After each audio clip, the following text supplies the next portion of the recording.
Hello, Storyteller Ron. It's my year in review video. Just me babbling about what I've done in the past year. Kind of going over this evolution of For the Lord RPG. That's the only type of evolution I believe in, is the one where we do it ourselves. We evolve our little thing, like a little hair growth here. Can't get that ponytail yet. Or I can if I try. But I'm looking at my sort of list of YouTube videos. Boy, I do way too many videos. Almost every day. But I don't edit. I just, babble on and talk. Do some morning stuff. Kind of wakes me up too and gets my brain going. So the year in review for me for the Lord RPG really started in 22.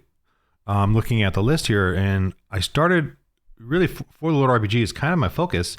And I started that in middle of 2022. I'm just trying to figure it all out. And the whole search for actors and doing a show, because I was watching Glass Cannon Network, and I saw how they were creating their own little cottage industry for Pathfinder and other games they were doing. And I could tell they were like all actor or comedian guys. And, it was enjoyable to watch their Theater of the Mind type role-playing game. It was in like a background type of, I had those videos going as I was in the kitchen doing dishes or making lunch or whatever. And so they all, and it was edited and it was done well. And each episode is like an hour and a half or something like that. And I started, wanting more Christian though, more, because a lot of them went woke. Not the Glass Cannon Network at the time, at least I noticed they weren't, they were definitely trying to keep religion politics out of it. So my assumption is that they were Christian, or some of them were, or at least whatever, moderate. But I appreciated what they're doing, and I really wish there was a Christian one though. And the few Christian ones I found were they were Christian, but they were just family friendly D&D or whatever. There wasn't anything Christian about it in that sense of Christianity. And, I was still percolating and stuff, and I just couldn't, I was like, and of course I'm watching videos on Christianity, and I'm watching, I'm just loving the Lord, and I just wanted, and I saw the wokeness of WotC and D&D and on June of 22, how, and the years before that, how the just hardcore, they went for pride and LGBTQ, and I'm just like, I just saw the writing on the wall. And as I was developing For the Lord RPG, it was a very, very strange evolution of me just trying to figure things out, I still want to play D&D, but I just don't want to support D&D. I don't want to support that kind of stuff. And so I was just, it wasn't brainstorming. It was mind numbing, me trying to work through it. Based on just me remembering back. Anyway, but I realized with the Glass Cannon Network that I think there should be a show on YouTube. There's no show for Christians to playing, and actors. And so I went in that, I really put myself out there, and like exposed myself or whatever. Opened my flanks up to, I don't know, it wasn't ridicule, but just, who's this guy? Why are you bothering us? We're trying to do something over here. Like the whole Christian acting groups and stuff. I mean, no one was necessarily rude, but it was just hard to put myself out there in that sense, because I'd never done it. I don't know anything about that. I don't know anything about the acting world or for the most part. But I just went for it, and, I was able to, well, in the end, it was not successful, but it was a good experience. I appreciated all the actors who were able to join up. It was hard too, because I got a lot of strange flakiness and why am I doing this when people flake on me and, all that. And it wasn't nothing against any of these individuals. They don't know who I am. They don't know what the heck I'm doing. So it was nothing against them. It's just my, it's just tough. It's tough. And actors, I think, have a really hard time trying to discern who is legit, who isn't. And even if they're legit, do they have the money? Are they, I'm amateur hour pretty much, do DIY. So many actors, they have to figure that out with me or who I am. And then at some point they flake out on me, but they don't really, it's not necessarily that they flake out either. It's like okay, this guy's not really got his thing together or whatever, so they'll miss the date or not respond to the email. And that's kind of what I was going through. And I get it. It's fine. but why did I do that? Why did I put myself in that spot? I guess because I really wanted to do something for the Lord, and I didn't know what it was. And you gotta, as Christians, that's what you want to do. You want to spread the gospel somehow. And I didn't really formulate fully what I was doing except just playing a game, playing as missionaries, evangelists. It's weird. I'm more clear. There's clarity now. There's fanaticism, military on my part to draw lines and, draw a line in the sand and declare and plant the flag. I have more of that definitely now in 23 than I did in 22. In 22, I was just trying to figure it out, trying to get these actors. I was just trying to do a show for Christians, trying to wake them up to the RPG culture. So then in January, I'm sorry, I'm looking at the YouTube list here of all my videos. By early January, by end of December, I was paying actors and getting them to do these series that I was going to present. And at that point, I must have known about the NRB because I had some guy, one of the actors told me about the NRB. I never heard of it. National Religious Broadcasters Convention for Christians. It's basically like their little Hollywood convention. And hold on, I gotta pause this real quick. I'm talking to someone here on Discord. Okay, sorry, I'm planning a little one-on-one tutorial online with someone in Denmark here in a sec. So I don't know what I was talking about except actors. I believe it was the actors thing that I had. We're doing the pro series. Anyway, I'll start with that. So I did have actors. I was paying them. I was trying to do the show. Went to the NRB. That was in May. I had a rough year. It was a great year, but I had a rough year too. Really extremes. And I see it here at the end of December and early January. I was talking about Troll Lord games, D&D to Christian RPG. Are we racist to Christian RPG news? OGL thing was happening. And I was trying to push on the alternative, a Christian RPG, the OGL scandal thing from WotC. So that was the beginning of 23. That was just a lot was happening. And I'm trying to create these shows for the NRB coming up in May. And I figured I got to get it going now because by the time I get to the NRB, it's going to happen faster than you realize. And I had put I'll just tell you, I put almost up to 10 grand, I would say, into it all. I mean, and part of it was a trip with the wife. I was kind of not fooling her, but she knew exactly what I was doing. But and she's Christian, so she certainly understood that. But also, it was sort of a trip for us to go somewhere and go to a resort, Orlando resort. But it turned out that the resort was more family oriented and not really just for us our free nesters. Is basically we are. We're what, free nesters? What's it called? Free nest? Whatever. Where the your kids are now adults and you kind of have a free nest now. It's kind of the stage we're at in our life, and so the trip to the Florida, the NRB, we went out, we saw some places, but it was not our bag. It's sort of like here. I'm here in Hollywood, and it's sort of like Disneyland and Universal City Walk, very touristy. That's not really our thing.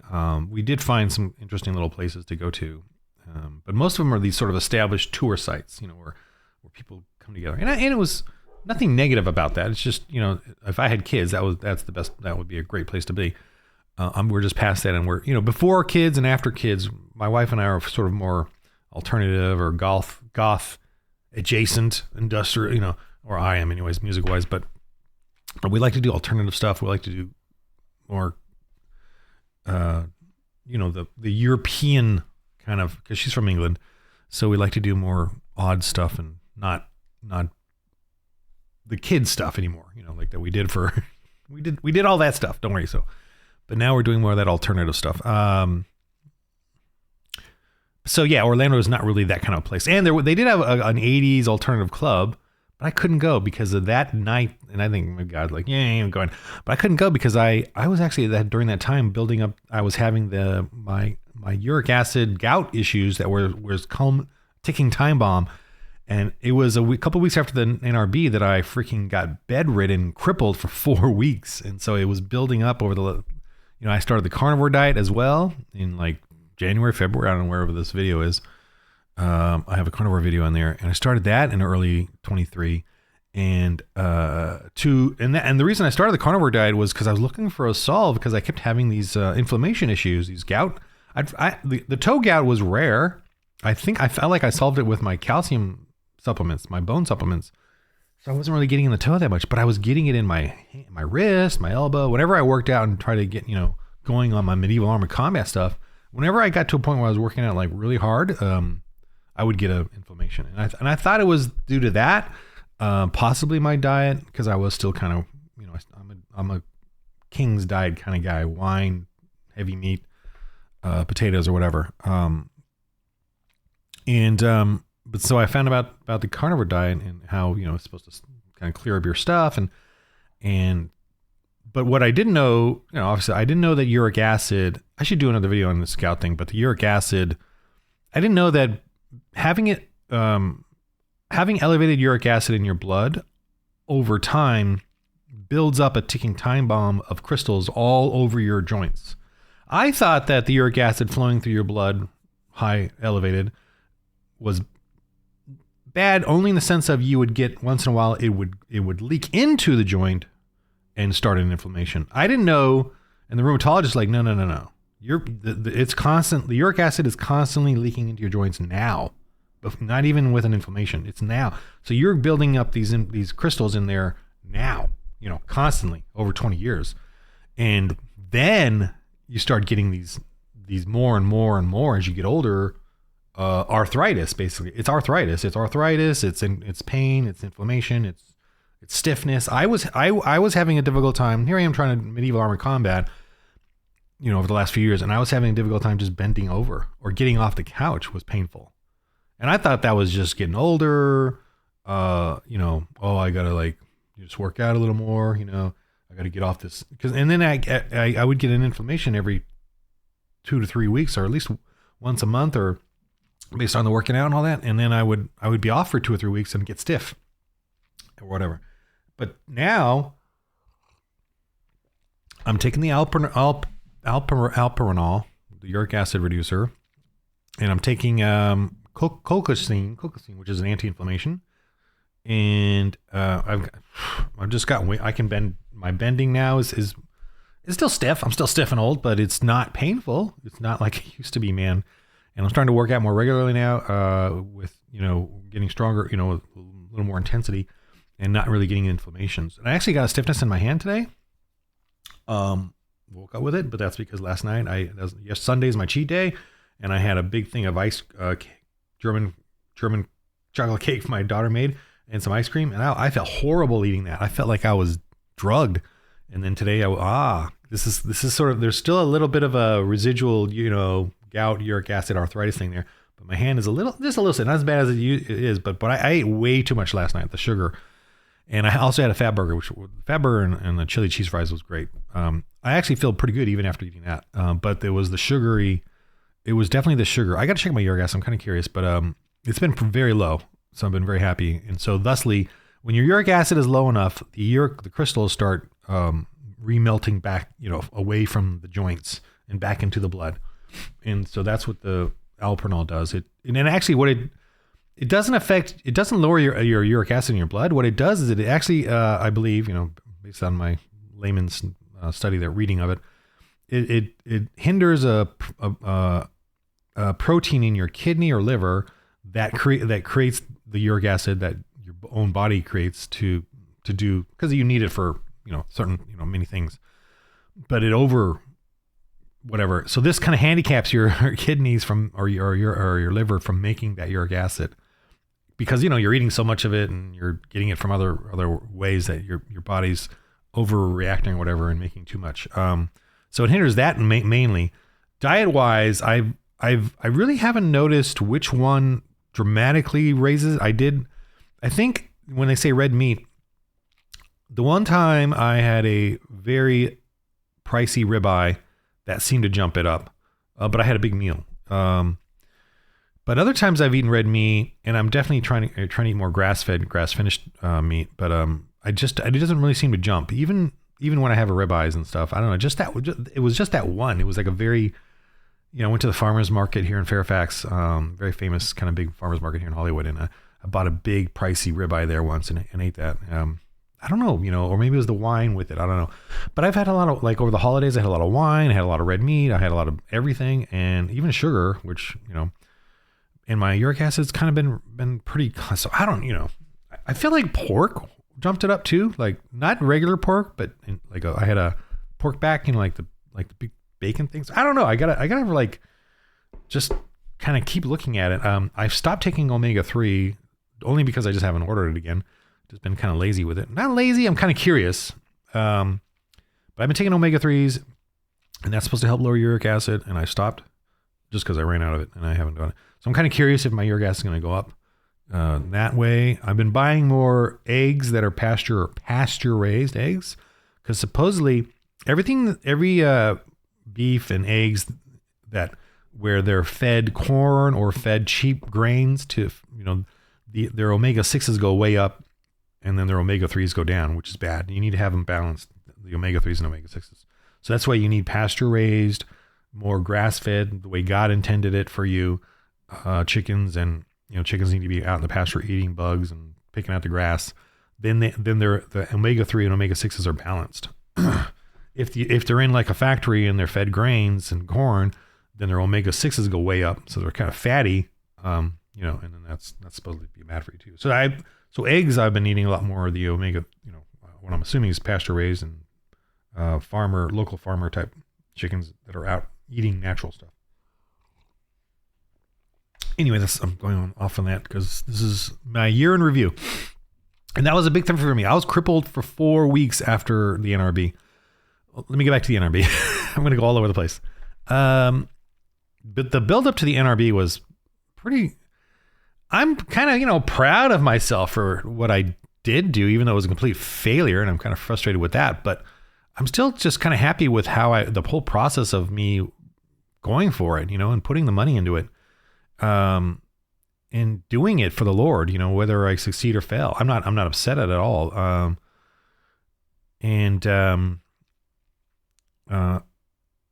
I'm just, God doesn't need me to do anything. And I don't need to do anything. I don't have to do anything. I'm saved. I already love God. I can live a humble life and still be, go to heaven, kind of, which is what the elect and Calvinism is about. But you want to do something for him. See, that's the best, most freeing way of being a Christian. It's not a burden. I just joyfully want to do this for him. And I obviously have manipulated my, service to him into what I enjoy doing, which is RPGs. So just a 1-2 punch of joy there. And, I think God's just keeping me humble. Cause I am kind of an a-hole. You probably have noticed that, jerk. I get kind of weirdy when things go my way too easily. Which is good, so it's good that I'm just doing this in a humble way. I see everyone around me succeeding, my family professionally, but I'm just sitting here humbly doing my thing. Okay. So what else is going on here? So the NRB, it was a, kind of a good, neat experience. I had a booth. I took my armor, wore my armor, walked around the convention, and it was kind of, your average size convention. It wasn't like massive or anything. It was one big convention room. That was it. And then, they had a bunch of other rooms outside for meetings and stuff, but I never went to any because I was at the table booth at the time. And my wife would show up for the booth for a little bit, and then she'd go off and work out or go sit at the pool, which, was kind of crazy. And the hours of the convention were not that long. It was like 10 to 4. So it wasn't that bad. And I pitched to everyone that came by, kid to adult. There was even a couple of kids. One was an actor and some other kids. And then there was, and I saw a bunch of, famous Christians, walking around. I don't know if I didn't talk to any, famous Christians. They all kind of did their own thing. Alveda King was in the elevator with us. I just said something nice to her and she responded nicely. And then there was others, but I just, didn't want to bother anyone, but I wanted to certainly bother them when they came up to my booth. So I even talked to producers of TV and stuff and streaming. And then they had a pitch session where I pitched to PureFlix and Exploration Films and somebody else. Angel Studios. So, but they didn't call me back or email me or anything. And it didn't, I don't know, I didn't feel like they looked at, I gave them a bookmark with, the link to the screening YouTube videos, and it didn't really look like anyone watched them because I didn't really get any views there. They were unlisted, but just links there for them. So I don't know, but just kind of, I don't know if it was depressing. It's just kind of sad. It's kind of sad that we Christians don't have, I look at their streaming services. There's nothing there I really want to watch. Pretty much, I just don't really, and it's a bummer. And I would like there to be more variety of stuff. I don't know. I just looked, and I had PureFlix for a while, was not enjoying it. And I even did talk to someone inside, and they said, they have a formula, and it's all focused on a person's personal journey with their faith. And I'm like, whatever. I'm kind of over that. I mean, it's important. Don't get me wrong, but what I'm annoyed by is there's no evangelism. There's no evangelism films about evangelism, and how that works, and getting us all to be evangelists. We're called evangelists, so I don't know. But no films about that. It's all about my personal journey. I need you, Jesus. In my life. I get over yourself. Get over it. I know people like that who their whole focus is on their own little journey with Christ, and I'm like, I don't know. I think it's time to move on. Start doing something now, whether you're perfect or not. I don't think you're perfect, and you're never going to be perfect. So get over that and just start doing something, whatever it is. But make sure it's joyful for you. Anyway, I'm kind of just okay. So I'm looking at all this stuff, and I definitely in the early 23 was just trying to do videos on. I was kind of all over the place. I'm trying to do how-tos. I'm trying to do culture stuff, pop culture. Star Wars videos. I was looking at here, movie reviews. I'm just kind of all over the place, and none of these are monetized. So I didn't get them. I didn't get. I'm slowly getting subscribers or whatever. But even I just watched a video this morning. Of a guy who has 20,000 subscribers, and he's like struggling with that. So, and he has to go to Patreon. So I'm like, and I'm not trying to make a living off of it or anything, but I was just hearing him say that. I was like, well, wow, that's, I'm not going to get to 20,000 subscribers. And I know, I know why. There's, it's all my choice. But like me babbling on like this is not a big video. I'm not editing. I'm not cutting it down. I'm not scripting. I'm not polishing it. And a lot more, I'm seeing a lot of, I'm kind of wondering when that guy said that, because I'm seeing a lot more people with 1,000 or less subscribers on YouTube with polished video, like popping up now with RPG how-tos and reviews, and they have less subscribers than me, but I can tell they're very, they're working on it. They're working on their videos as polished, edited how-tos, reviews, catchphrases, tags. I can see that they're really trying to do it, and which is fine, which is good. But I can see that there's I think more and more of those popping up now, and so I wonder if that's kind of cutting into all these bigger YouTube RPG folks. Hold on, I'm getting some comments here. I got a timely thing I got to deal with. All right, this is really cool. It's definitely worth me pausing and getting distracted by this. So the guy in Denmark, he's got 6 kids, and they're really excited about playing a role-playing game with a Christian theme. Oh my gosh, I'm very excited. I'm going to talk to him, show him the ropes, show him how to play this game. I'm just so happy to have a game where you can evangelize, you can work on it.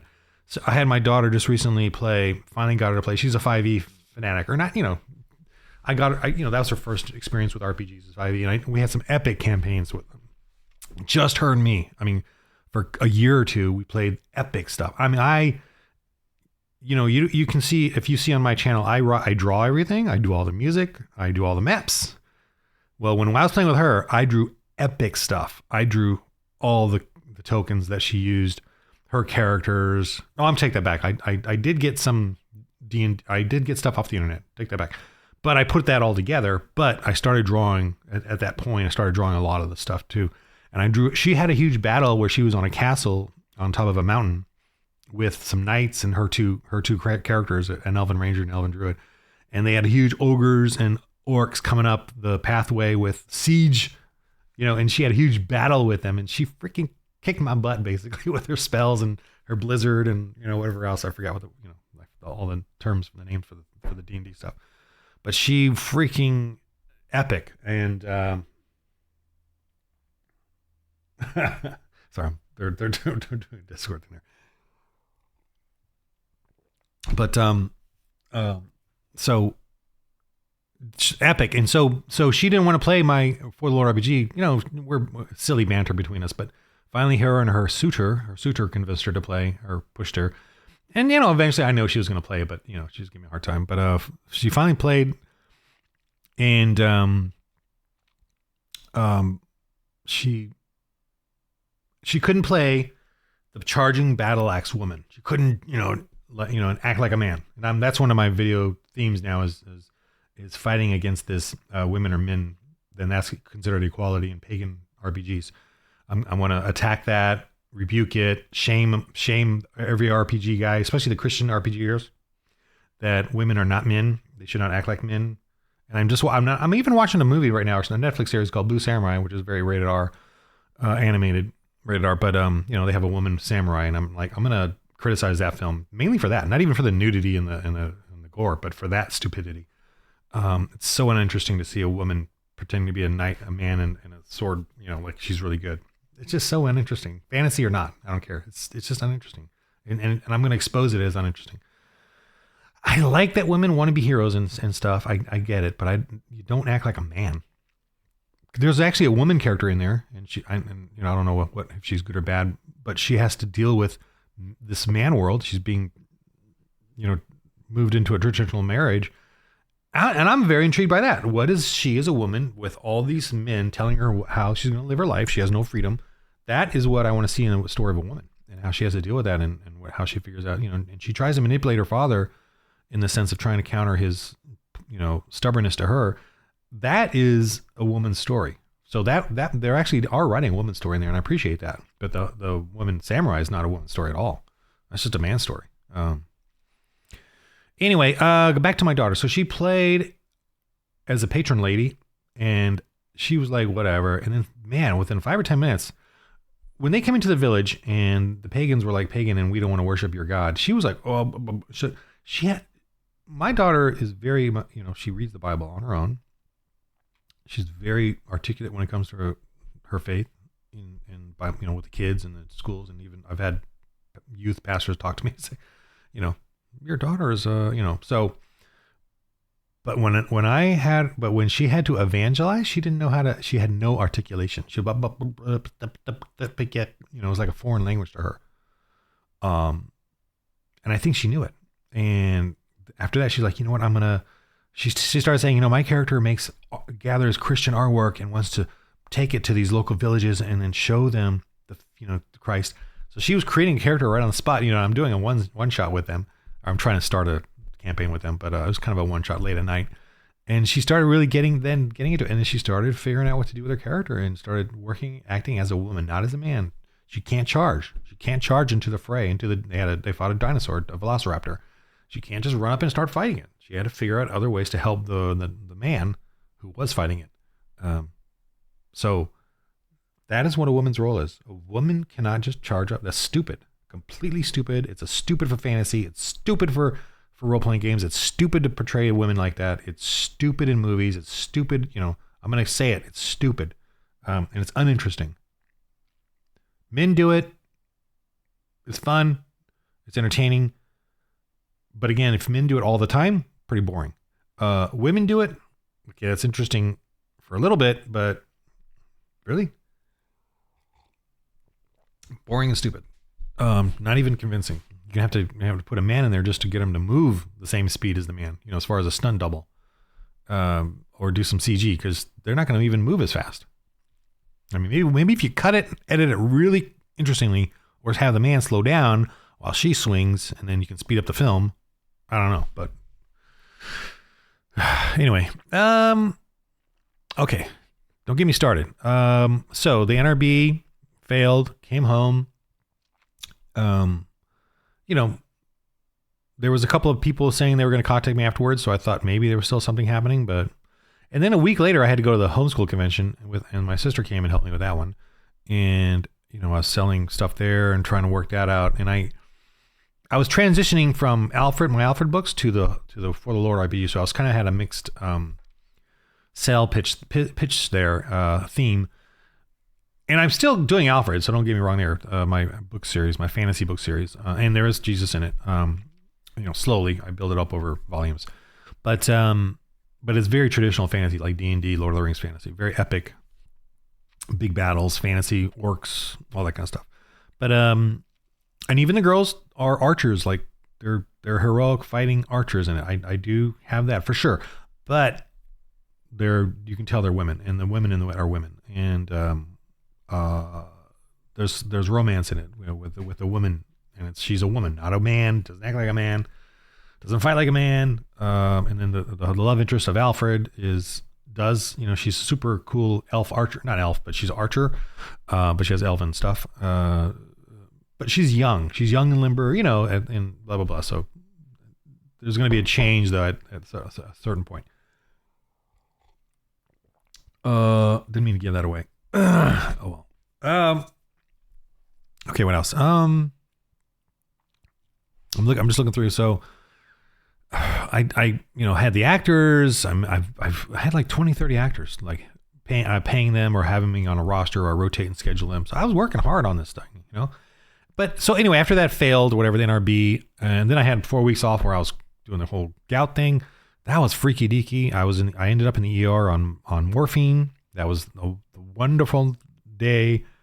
I really enjoyed the ER on morphine from 4 weeks of, wow, laying in bed for 4 weeks. I mean, I had the worst. I had my wife had to turn into a hospital nurse and deal with my defecation. That's how bad crippled I was. There was a period there where she had to deal with that. That was how crippled I was, with just inflammations, just gout. I couldn't move. It was so painful. And gout is considered the same pain as pregnancy, like giving birth, you know, like a 9 or 8 or 9, as far as, you know, you can't do anything. So, yeah, it was pretty bad. And what was weird is I was trying to stick with the carnivore diet. I was trying to stick with it even during the gout. And I lost like 20 pounds and I lost another 15 pounds, like during that laying there. Or I lost 15 pounds and then I lost 20 pounds. So I lost 35 pounds during this whole process. Or 30 pounds, whatever, 35. I've gained a few back now because of Christmas, but I'm definitely working on going to lose that. But and I even for 3 days I did not eat anything, so I had to fast for 72 hours, hoping that would help. And then I was on steroids. They gave me, like, I had some steroids they gave me before that to try to help out with the gout and keep me from getting too much or whatever. And I took it during 4-week thing, thinking that would help, and it did for a little bit. But then started up again. Like once I was done with it, it was supposed to kind of help clear it up or something, or you know, whatever. But because I thought I had an autoimmune. I don't know. I'm going into the weeds here with that. But it was just crazy. It was crazy those 4 weeks. I'm trying to remember how crazy it was. I kind of I've forgotten. Ridiculous. One cool thing out of it was I watched so much YouTube. I want to thank YouTube for. I just kept watching, and I was brain dead. I couldn't watch a narrative show, so I watched a bunch of brain dead shows. You know, where not brain dead, but you know, like walking tours of places and some cooking. Mellow women, or this one Italian girl was eating Italian food and living with, you know, in Italy. That was interesting because it was very mellow stuff. What else? You know, stuff like that. Oh, battle simulator film, the one where they do the CG battle simulator, or whatever, Warhammer 40K and Lord of the Rings or whatever, and just fighting, just shooting, and just watching it and commenting on it. Just stuff like that. I just couldn't. That's all I could do. So it was crazy what I was going through, and I had to get up every 2 to 3 hours to go to the bathroom, and it was so painful and incredibly. It was like I was leaning, you know, up against the walls and barely able to. Oh my gosh, just thinking about it, incredible. I couldn't even bend my knees, both of them. So don't do that. And the carnivore diet I'm off, but I'm on a high protein diet. I'm on a ketovore diet, I would say, still. But you know, and I still have sugars and blah blah blah. But I'm on more of a ketovore diet. Kind of. When I have a cheat day though, So I eat carbs like yesterday, and that was terrible. I had sugar and all that. So yeah, I'm just babbling on right now. Let's go back to the work stuff for Lord RPG. Okay, so I've got Apocalypse done. I've got the Christian Sci-Fi one done. I've play tested it now over a year and a half. I really appreciate too just the Christian role players that have the people that I've met, non-actors, the other ones, and I actually have one actor who's stayed with it, but and I appreciate the players that are joining in. It's been very difficult to find players, right? I'm a niche of a niche of a niche of a niche. I have painted myself into a very tiny corner because no one wants to do this. Not even the Christians want to do this. First you have Christians that don't even want RPG. Then the Christians that do RPG don't want to put their faith into the game, because they just want it to be and they want to get along with the pagans and the secularists and non-Christians to play RPGs because they think that's all they have. That's the only option they have. And then I'm even further than that. I'm doing it on YouTube and recording it. So thusly, who wants to do that? Not very, that even shrinks it down even further. And then, I might have my game of 6 players or 5 players may be the only 5 players in the world that fit what I need for the, obviously getting it on YouTube is hard enough, but you can easily get a game on YouTube with with secular or pagan pretty easily. You can get people to participate in that and love to do that. Using any pagan RPG. But Christians doing actually missionary evangelist work to show off Christianity and to show off evangelism on YouTube. Yeah, for some reason I cannot get any Christians to do that. RPG Christians. So that's very unsettling to me, disconcerting to me. It's not. It makes sense, obviously, but I'm still like, come on, man, it gotta be. You guys, I got to figure that out. But I'm slowly building up. I've got my Discord now with 49 people on it. I don't know how many are the quality of it. I've got a good core people that are responsive.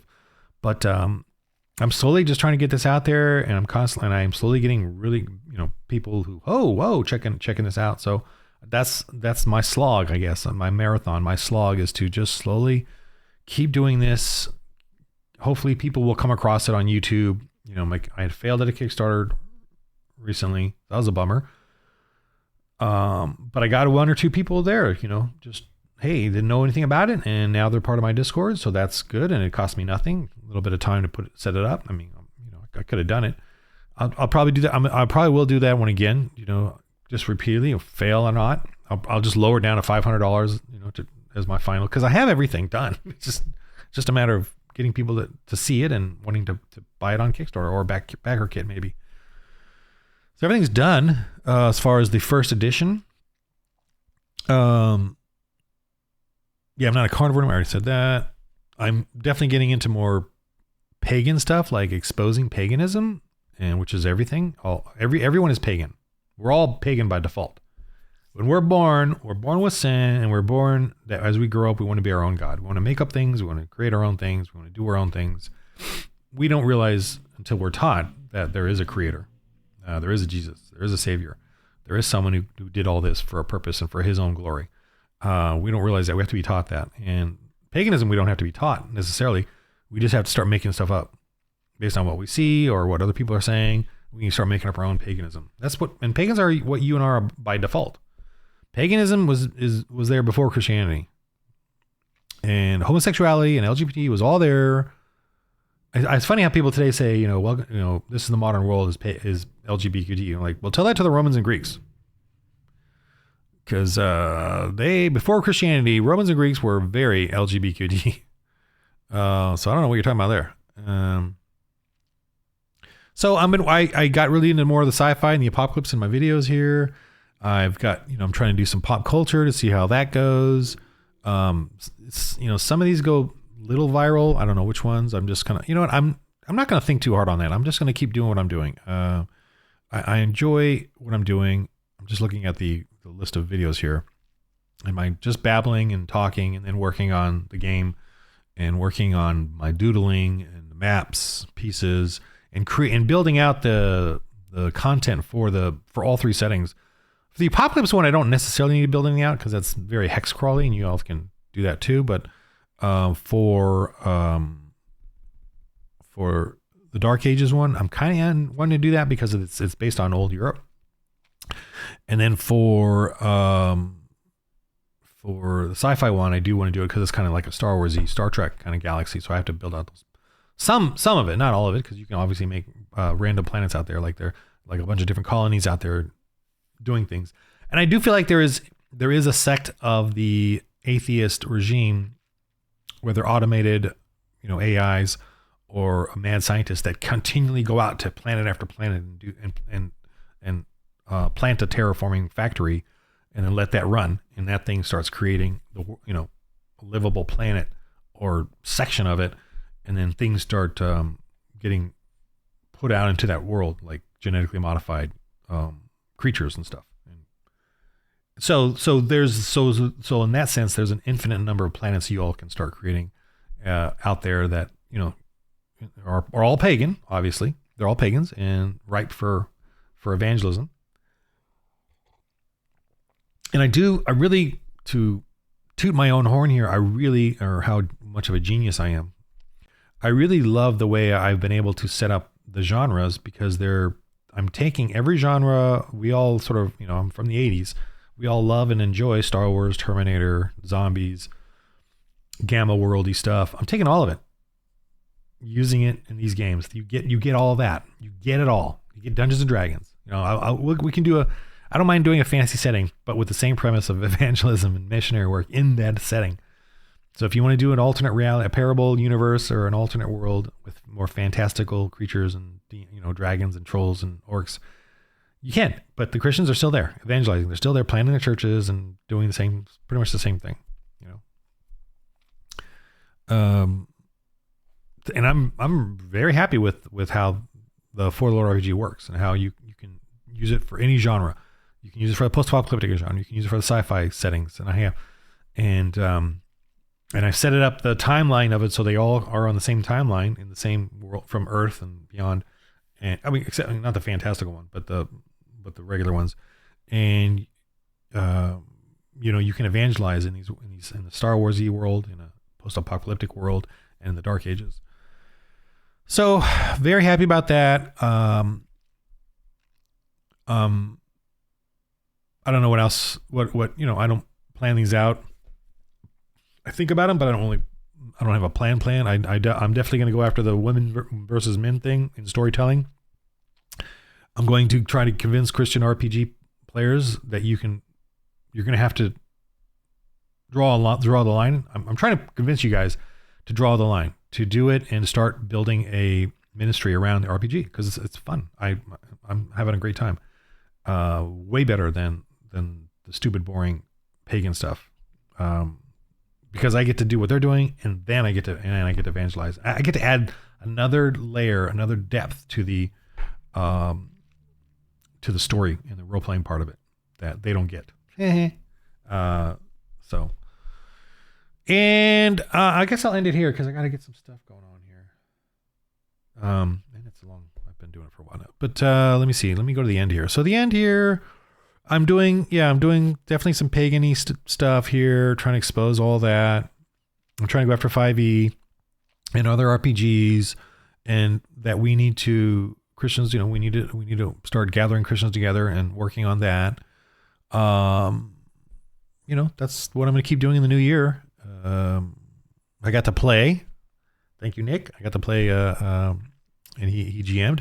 And I was really happy about that because he put together his own world using all of my assets, and he did it quickly. It was easy enough. He didn't have to go searching around for maps. He could just make his own maps with my little pieces, and he created a story and everything. We did a one shot, so it was quick. But I hope to play it again. I was really happy about that.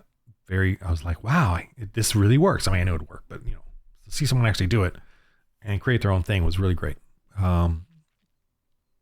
So I'm very happy about that. So you too can create your own worlds with my stuff. You don't have to go buy a bunch of miniatures. You don't have to go buy a bunch of maps.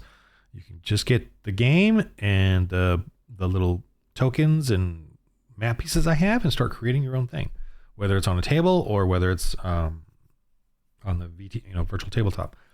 Very easy. I'm going to keep everything cheap, $5 each, kind of a thing.